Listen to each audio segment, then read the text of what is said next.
Tropa, Scooter Kid na naman. Check mo tong Honda Click i125 body cover natin. Bangis ng kulay. Malupit din yung pagka marble effect niya. Easy DIY lang to mga tropa. Yakang-yakan nyo to. Shemperds, samurai paint ang gamit natin dyan. Samurai paint lang, sapat na. Tara tropa, watch nyo yung buong video para makita nyo kung paano diskarte rito. At ito yung body cover natin ng Click i125. Tapos ko nang applyan ng primer to mga tropa. Ang ginamit ko dyan, Surfacer UCH210. Pero syempre bago tayo nag-apply ng primer, nilinis natin mabuti yan. Sinabon natin. Tapos nag-wet sanding tayo, number 800. At saka tayo nag-primer. So ngayon, good to go na to mga tropa. Magbubuga na tayo ng kulay. At ito na nga mga tropa, no? Nagbubuga tayo ng bell flower. Ang code nito 37323.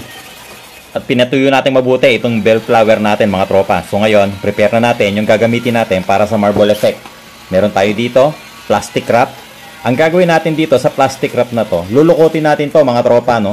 Pero pahaba yung lukot niya. Ibig sabihin, parang tinutupi lang natin to. Na sa ganon, makagawa tayo ng mga linya. Dahil yung gagawin natin na marble effect, puro linya yung pinaka-effect niya, no? Yung pinaka-design. So, ganyan lang mga tropa. Ngayon, pwede na natin gamitin to. At syempre, gagamit tayo ng sparkling silver 391701. So, ang gagawin natin, i-spray lang natin dito sa nilukot natin na plastic wrap. Tapos, itatapal lang natin dito sa body cover natin mga tropa. Padiagonal lang gagawin natin.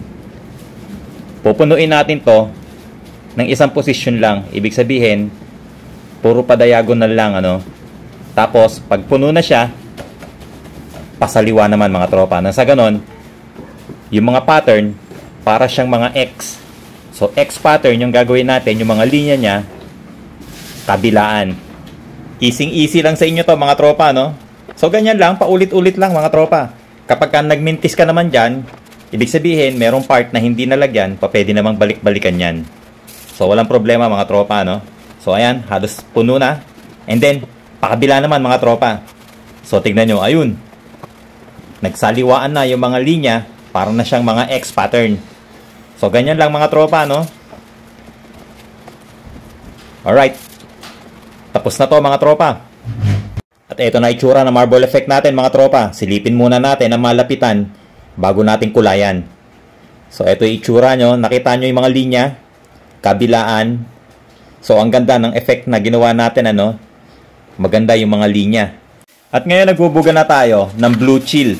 Ang code nito, Y640. Gagawin natin dito, 2 to 3 coats mga tropa. Para pantay na pantay yung pagka-blue niya. Pinatuyo nating maigi yan. At ngayon, magbubuga na tayo ng top coat clear. Ang gamit ko dito mga tropa, clear 1128. Bubugahan natin to ng 3 coats or 3 layers. At pinatuyo natin maghapon yan. Tapos, nag-wet sanding tayo, number 800. So, ito, nakikita nyo, wala nang kintab dahil nga nag-wet sanding. Ngayon, magbubuga na tayo ulit ng clear. Gamit natin, clear 1128 pa din. Pero ang application nito, dahil final coat na to, wet application. Nang sa ganon, maganda yung kalalabasan na kintab. Alright, mga tropa, tapos na itong body cover natin ng Honda Click i125. So, tignan nyo yung marble effect na ginawa natin. Napakaganda ng mga linya. At yung kulay, apakalupet. So, iyan, yung blue chill natin, na ipinatong natin sa bell flower. Siyempre, nasa gitna, yung marble effect na ginamitan natin ng sparkling silver. So, nakita nyo yung kulay, mga tropa, no? Ang ganda ng kombi. Ang angas. So, ayan, mga tropa, no? Sana nakakuha na naman kayo ng idea. Sana nakapulot na naman kayo ng kaunting kaalaman kung paano gumawa ng ganitong design at magkombinasyon ng ganitong kulay. Easy DIY lang mga tropa, di ba? Syempre, samurai paint yan. Yakang-yakan yan mga tropa. Pwede nyo nang gayahin to. So, ulit, maraming salamat sa lahat ng sumusuporta sa Scooter Kid. Syempre, maraming salamat sa Samurai Paint Philippines. Maraming salamat mga boss. So, paano mga tropa?